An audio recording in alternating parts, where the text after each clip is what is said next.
বাংলাদেশ জাতীয়তাবাদী দল বিএনপির যুক্তরাজ্য শাখার উদ্যোগে অনুষ্ঠিত হলো ইফতার ও দোয়া মাহফিল। সোমবার পূর্ব লন্ডনের স্থানীয় একটি হলে এর আয়োজন হয়। মাহফিলে প্রধান অতিথি হিসেবে উপস্থিত ছিলেন পররাষ্ট্রমন্ত্রী ডক্টর খলিলুর রহমান ও প্রধান বক্তা হিসেবে উপস্থিত ছিলেন পররাষ্ট্র, বেসামরিক বিমান পরিবহন ও ত্রাণ বিষয়ক উপদেষ্টা হুমায়ুন কবির।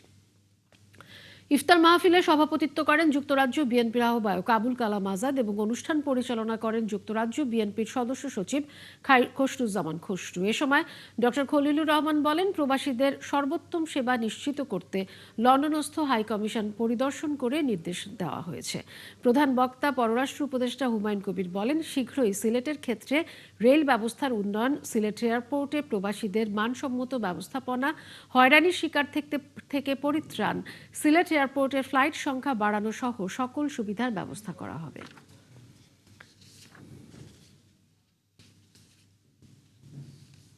রেল লাইনের উন্নয়ন হইব শীঘ্রই।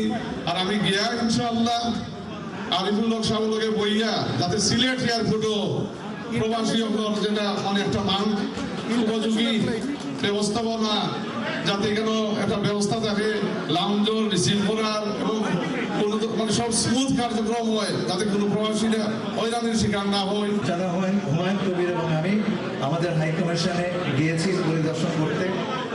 সেইখানে আমরা হাইকমিশনের সদস্যদেরকে বলেছি যাতে আপনাদের সেবা সর্বোত্তমভাবে তারা প্রদান করেন এবং এই বিষয়ে আমরা কোনো ধরনের গাফিলতি সহ্য করব না।